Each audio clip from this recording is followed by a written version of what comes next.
आप सब। मैं सौरभ खत्री स्वागत करता हूं आप सबका मेरे YouTube चैनल खत्रीज गुरुकुल पर। और आज का जो हमारा वीडियो है, हम लोग इसमें फिजिक्स के न्यूमेरिकल्स को सॉल्व करेंगे।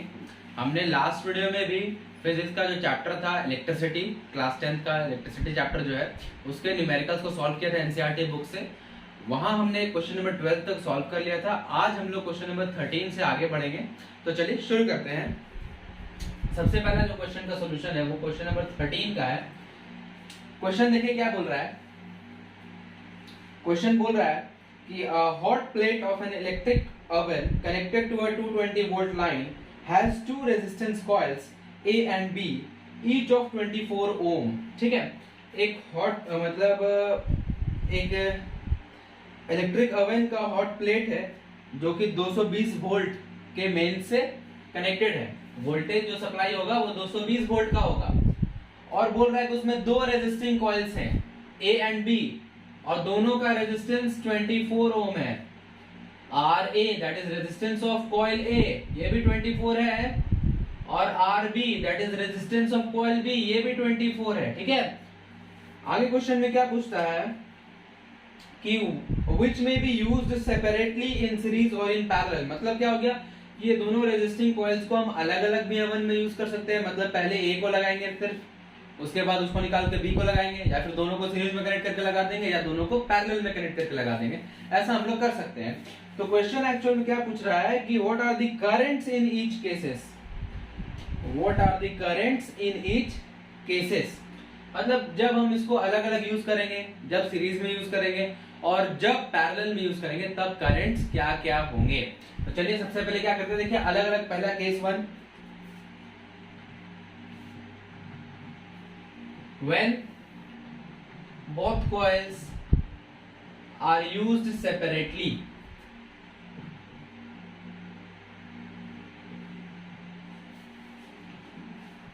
when both coils are used separately, तो देखिए दोनों का रेजिस्टेंस तो सेम है 24 ओम।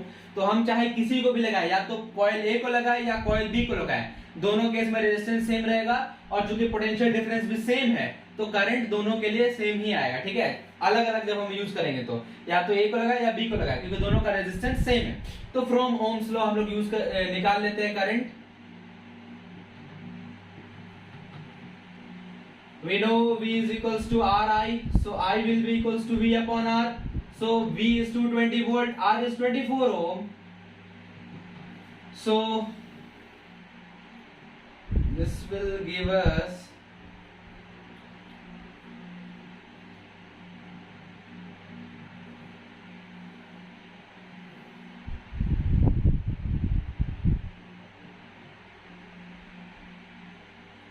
9.16 एम्पियर करंट।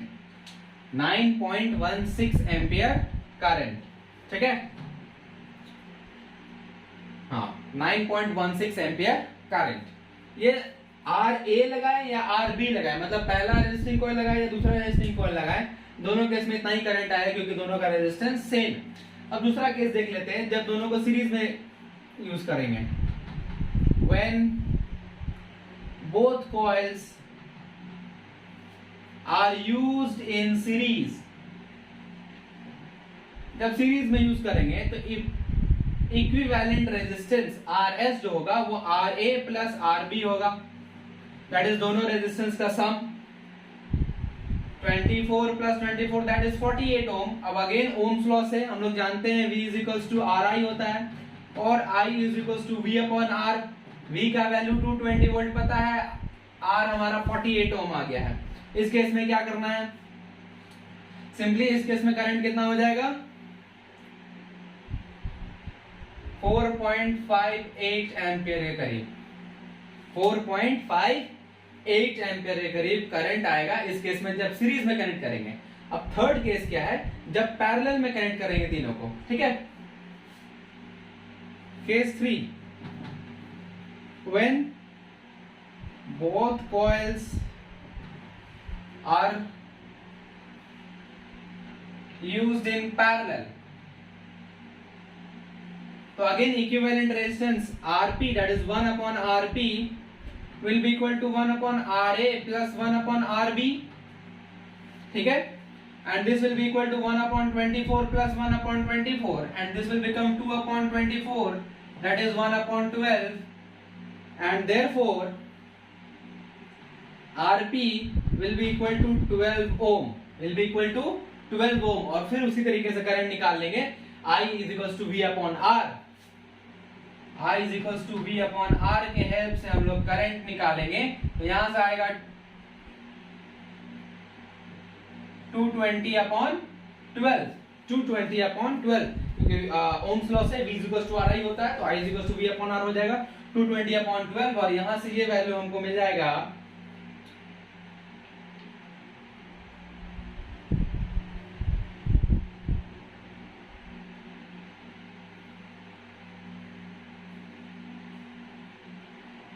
18.33 ampere, 18.33 ampere. तो ये हो गया इस क्वेश्चन का सॉल्यूशन. इस केस में देखिए क्या है, पहला केस में जब हम लोग अलग अलग यूज कर रहे हैं तो करंट आया 9.16, जब सीरीज में यूज कर रहे हैं तो 4.58, और जब पैरेलल में यूज कर रहे हैं तो 18.33. ये करंट में चेंज इतना ज्यादा क्यों है? क्योंकि रेजिस्टेंस चेंज हो रहा है, वोल्टेज तो सेम है. करंट दो चीजों पर डिपेंड करता है कि कंडक्टर के एंड्स के बीच का पोटेंशियल डिफरेंस, जो कि इस केस में सेम है 220 वोल्ट हर केस में. दूसरा कि कंडक्टर कितना रेजिस्टेंस प्रोवाइड करा रहा है. ठीक है, तो यहाँ पे रेजिस्टेंस चेंज हो रहा है. पहले केस में 24 ओम था तो करंट उस हिसाब से आया, फिर रेजिस्टेंस बढ़ गया 48 ओम हो गया, डबल हो गया, तो उसका करंट इसका हाफ हो गया इस केस में, और फिर रेजिस्टेंस और घट गया 12 ओम हो गया. ठीक है, इसका भी हाफ हो गया, इसका हाफ हो गया, इस केस में रेजिस्टेंस हाफ हो गया, तो करंट डबल हो जाएगा इसका मल्टीप्लाई करने पर. ठीक है, 18.33 एम्पियर के करीब करीब. ठीक है, तो ये है इस क्वेश्चन का सॉल्यूशन. अब क्वेश्चन नंबर 14 देख लेते हैं. क्वेश्चन नंबर 14 देखिए क्या बोलता है कि compare the power used in the 2 ohm resistor in each of the following circuits. पहला केस है 6 वोल्ट्स के बैटरी के लिए 1 ओम और 2 ओम के रेजिस्टर्स को सीरीज में कनेक्ट किया गया है 6 वोल्ट के बैटरीज के साथ. तो R1 है 1 ओम एंड R2 है 2 ओम, इन दोनों को सीरीज में कनेक्ट किए हैं 6 वोल्ट के बैटरी के साथ. तो हमको इस केस में पावर कितना कंज्यूम हुआ है उसको यूज करना है, इसको कैलकुलेट करना है. ठीक है, और सेकंड केस है वो है 4 वोल्ट का बैटरी है और उसमें पैरेलल में दो रेजिस्टर्स है 12 ओम एंड 2 ओम. तो पहले तो फर्स्ट केस देख लेते हैं. देखिए यहाँ पे सीरीज में दोनों रेजिस्टर्स कनेक्ट किया गया है. तो देखिए पावर के हमारे पास 3 फार्मूलाज है, we have 3 formulas. P is equals to VI, P is equals to V square upon R and P is equals to I square R. ठीक है, तो इन तीनों में हम किसको यूज करेंगे इस क्वेश्चन के लिए? तो इन तीनों में यूज करने के लिए जो ज्यादा सूटेबल फॉर्मूला मेरे को लगता है वो ये वाला है. ठीक है, ये वाला P is equals to I square R. क्यों, उसका भी रीजन मैं बता देता हूँ कि देखिए यहाँ पे P is equals to VI, I निकालना है सर्किट के. हाँ, VI, I तो निकल जाएगा, नो इश्यू, क्योंकि सीरीज में कनेक्टेड है तो दोनों रेजिस्टर से सेम करंट जाएगा, मतलब पूरे सर्किट से भी उतना ही करंट जाएगा जितना रेजिस्टर से जाएगा. लेकिन सीरीज में मेरे को ये बात पता है कि सीरीज में जितने भी रेजिस्टर्स कनेक्ट किए रहते हैं उनका पोटेंशियल डिफरेंस अलग अलग होता है, और हमको केवल पावर निकालना है 2 ओम रेजिस्टर्स के लिए, तो हमको इसके लिए अलग से पोटेंशियल डिफरेंस कैलकुलेट करना होगा.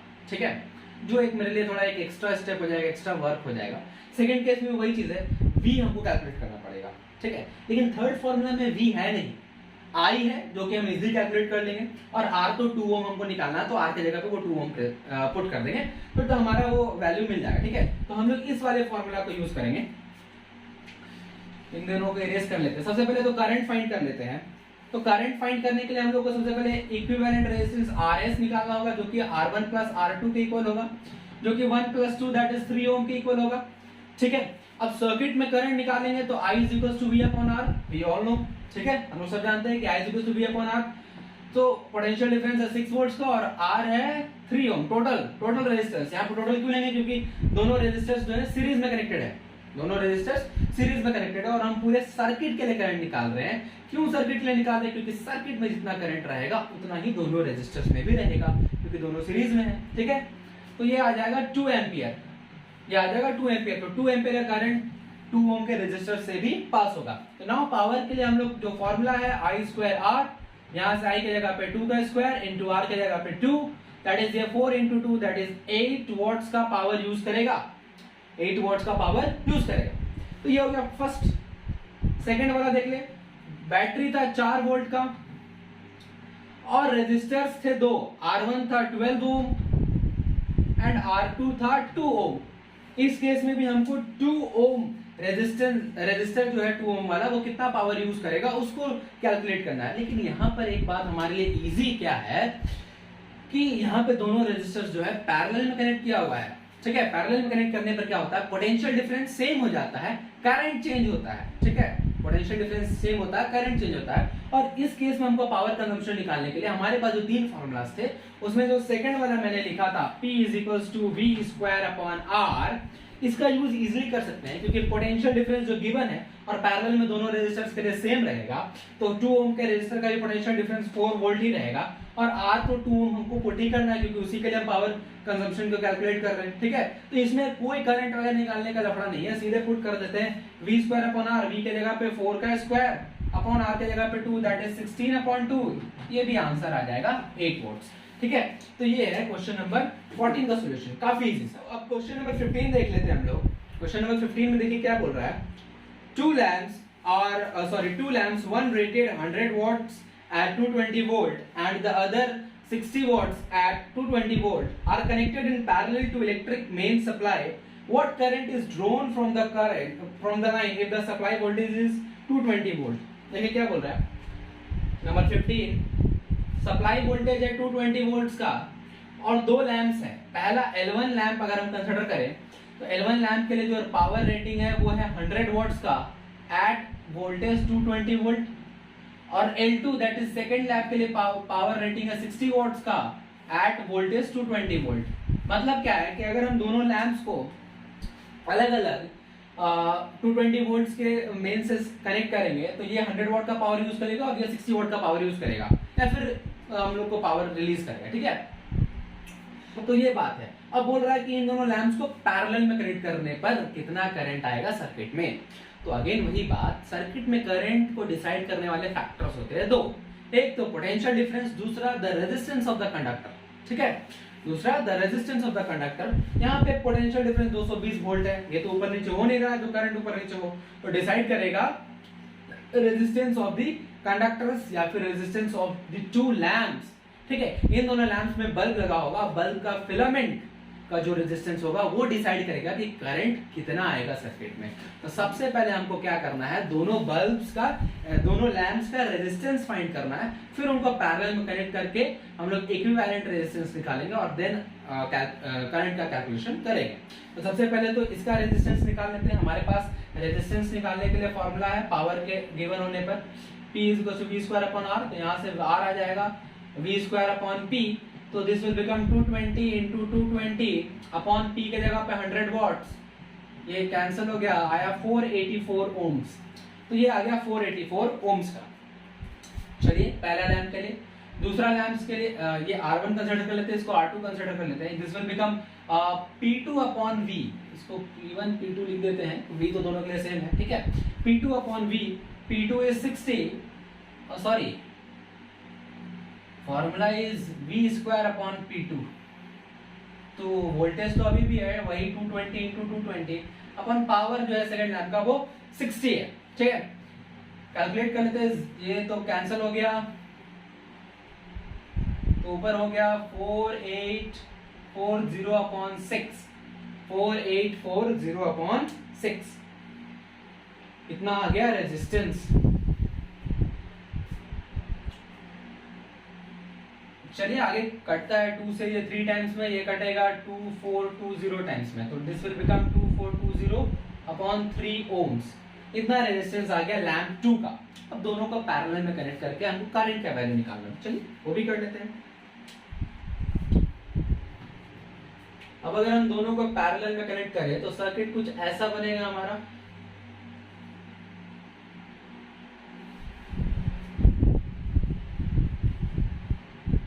वोल्ट्स का है, ये है L2 जिसका रेजिस्टेंस है 2420/3 ओम्स, और ये है L1 जिसका रेजिस्टेंस है 484 ओम्स।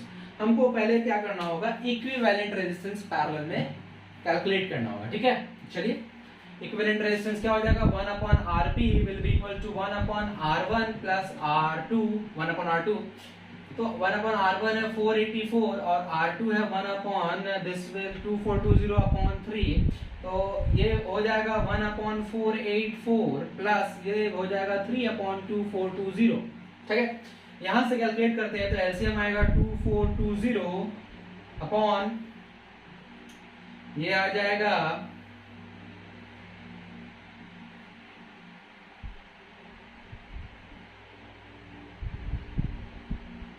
5 टाइम्स में ये कैंसिल होगा, ऊपर आएगा 5 प्लस 3 दैट इज 8/2420। ये कैंसिल होगा 2 से 4 टाइम्स में, ये जाएगा 1210, ये अगेन 2 से 2 टाइम्स में, ये जाएगा 605 टाइम्स में, तो ये आ गया 2/605। तो देयरफॉर ये 1/RP का वैल्यू इतना आया है, तो देयरफॉर RP का जो वैल्यू आएगा that is equivalent resistance in parallel combination जो आएगा वो आएगा 605/2 ओम्स।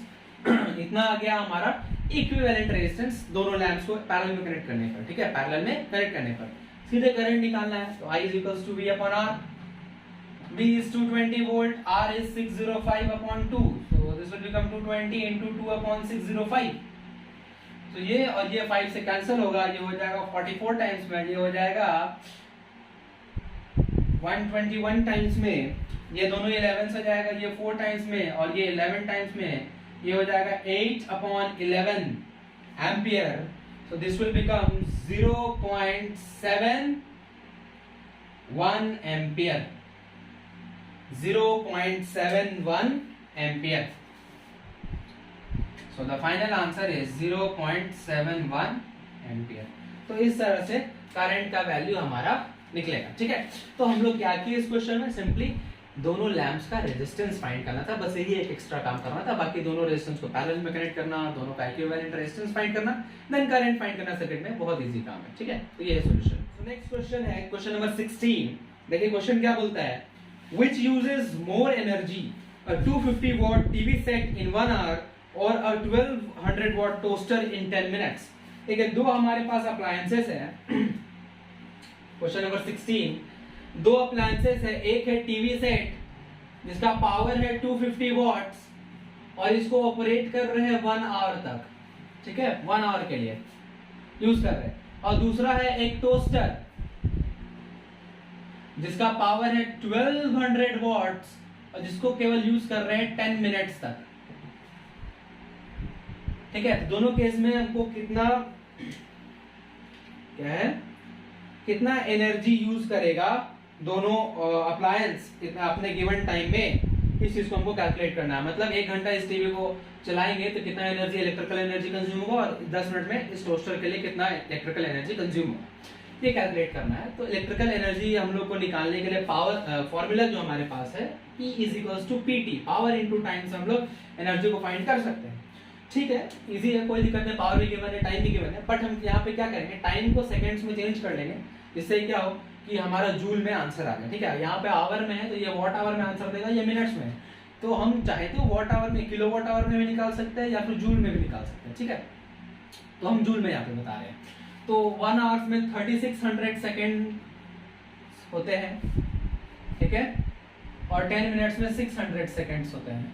ठीक है, तो नाउ पहला अगर टीवी के लिए निकालेंगे तो एनर्जी हो जाएगा, पावर है 250 इंटू टाइम है 3600, this will become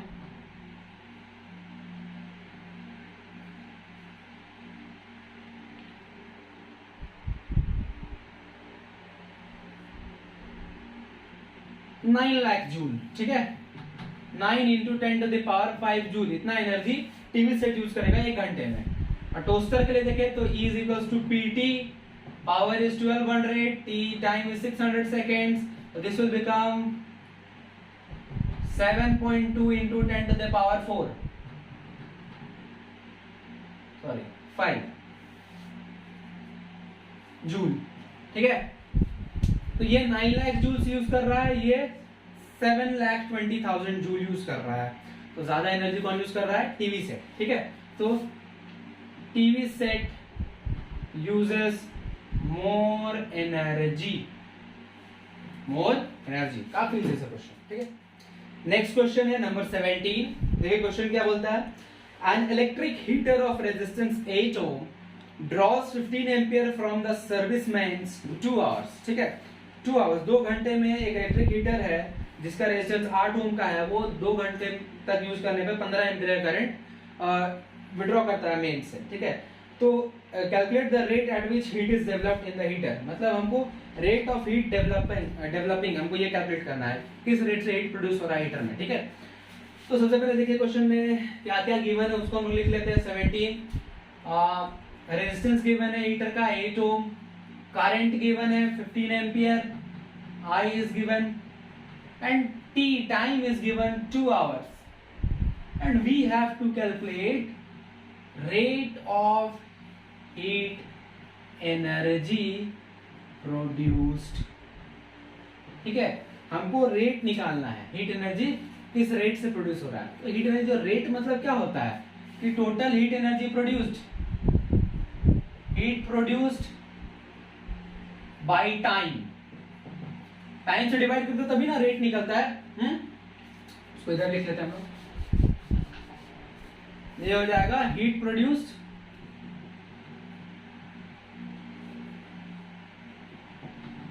by time. ठीक है, तो हम लोग ये चीज जानते हैं कि किसी भी कंडक्टर में अगर एक स्पेसिफिक टाइम तक करंट फ्लो करता है, उसका रेजिस्टेंस गिवन है, time given, time interval given है और करंट का वैल्यू भी गिवन है, तो उस केस में जो हीट प्रोड्यूस होता है वो होता है I स्क्वायर आर टी के इक्वल, और डिवाइड करना है टाइम से। ठीक है, I स्क्वायर आर टी के इक्वल, तो ये T that is time cancel हो गया। Now I square R, I का वैल्यू है 15, तो this will 15 square into R है 8, so this will become 225 into 8, so this will become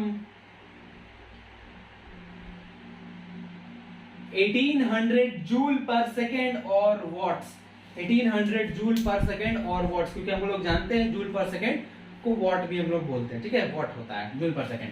तो ये क्वेश्चन नंबर 17 का सॉल्यूशन। अब क्वेश्चन नंबर 18 जिसमें 5 क्वेश्चन है ABCD और सबका एक्सप्लेनेशन हम लोग को देना है, तो इसको मैं बता देता हूँ। देखिए पहला क्वेश्चन क्या बोल रहा है, Why is the tungsten used almost exclusively for filament of electric lamps? जितने भी इलेक्ट्रिक लैंप्स बनते हैं उनमें जो भी बल्ब होता है उसके फिलामेंट के लिए टंगस्टन मेटल को ही यूज किया जाता है। इसका रीजन क्या है? तो देखिए पहली बात तो हमको ये समझना है कि जितने भी इलेक्ट्रिक लैंप्स वगैरह होते हैं ये सब heating effect of electric current पे बेस्ड होते हैं, electric heating effect of electric current पे बेस्ड होते हैं जिसमें फिलामेंट लगा होता है। ठीक है, तो हमको पता है heat energy produce I square R T के हिसाब से होता है, करंट कितना है, रेजिस्टेंस कितना है और टाइम कितना गया। ठीक है, तो करंट और टाइम का तो नहीं पता, लेकिन हम लोग यहाँ पे रेजिस्टेंस को रेगुलेट कर सकते हैं। ठीक है, अगर हम रेजिस्टेंस ज्यादा रखेंगे तो हीट ज्यादा प्रोड्यूस होगा, रेजिस्टेंस कम रखेंगे तो हीट कम प्रोड्यूस होगा। ज्यादा हीट प्रोड्यूस होगा तो बल्ब जो है, लैंप जो है ज्यादा शाइन करेगा, कम हीट प्रोड्यूस होगा, लैंप जो है कम शाइन करेगा। ठीक है, तो टंगस्टन के साथ फायदा क्या है? दो फायदा है। देखिए पहले ध्यान समझते हैं, पहला क्या है कि टंगस्टन का स्पेसिफिक रेजिस्टेंस या फिर रेजिस्टिविटी हाई होता है, जिस वजह से वो ज्यादा रेजिस्टेंस प्रोवाइड करता है। ठीक है, ज्यादा रेजिस्टेंस प्रोवाइड करता है। और दूसरा हमारा प्रॉफिट क्या होता है टंगस्टन यूज करने से, एडवांटेज क्या होता है कि टंगस्टन का जो मेल्टिंग पॉइंट है वो लगभग 3300 डिग्री सेल्सियस होता है। ठीक है, टंगस्टन का जो एमपी होता है मेल्टिंग पॉइंट वो 3300 डिग्री सेल्सियस समथिंग अराउंड 3380 के आसपास होता है। ठीक है, तो हम लोग 3300 अज्यूम करके चलते हैं, तो इतना ज्यादा होता है इसका मेल्टिंग पॉइंट। तो जब हीट प्रोड्यूस हो रहा होता है बल्ब के अंदर तो इतना टेम्परेचर भी तो रैपिडली इंक्रीज करता है क्योंकि कंटिन्यूअसली हीट प्रोड्यूस हो रहा है, बट उस टेम्परेचर इंक्रीज तो करता है बट उसके मेल्टिंग पॉइंट तक इजीली नहीं पहुंच पाता है। ठीक है, हाई मेल्टिंग पॉइंट होने की वजह से टेम्परेचर इंक्रीज भी करता है कुछ हद तक, तो ये मेल्ट नहीं करता, मतलब लैंप जल्दी फ्यूज नहीं होता है, डैमेज नहीं होता। ठीक है, तो टंगस्टन के यूज के दो एडवांटेजेस होते हैं। पहला इसका स्पेसिफिक रेजिस्टेंस, रेजिस्टिविटी ज्यादा होता है जिससे ये ज्यादा रेजिस्टेंस प्रोवाइड करता है, बल्ब ज्यादा ग्लो करता है। दूसरा इसका मेल्टिंग पॉइंट हाई होता है जिस वजह से ये हाई टेम्परेचर्स पर भी इजीली मेल्ट नहीं करता है। ठीक है, क्योंकि हीट प्रोड्यूस होता है तो टेम्परेचर भी इंक्रीज करता है बट इसके मेल्टिंग पॉइंट तक नहीं पहुंच पाता। ठीक है, इजीली। चलिए ये ए का एक्सप्लेनेशन। नंबर बी देखिए क्या बोल रहा है। नंबर बी बोल रहा है कि why are the conductors of electric heating devices such as bread toasters and electric irons made of an alloy rather than a pure metal? मतलब जो भी इलेक्ट्रिक हीटिंग डिवाइसेस होते हैं उनके जो हीटिंग एलिमेंट्स होते हैं, कंडक्टर्स होते हैं, वो एलॉयज से बनाए जाते हैं, ना कि प्योर कंडक्टर से बनाए जाते हैं। एलॉयज मतलब मतलब मेटल्स को मिक्स करके बनाया जाता है, तो उनको एलॉयज बोलते हैं, ठीक है।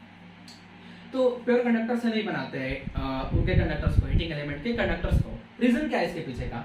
देखिए, सबसे पहली बात तो हमको हीट प्रोड्यूस करना है, तो अगेन वही बात, हीट प्रोड्यूस करना है तो हमको चाहिए आर ज्यादा, और प्योर मेटल से ज्यादा आर रेजिस्टेंस एलॉयज का होता है। स्पेसिफिक रेजिस्टेंस जो प्योर मेटल का होता है उससे ज्यादा होता है एलॉयज का।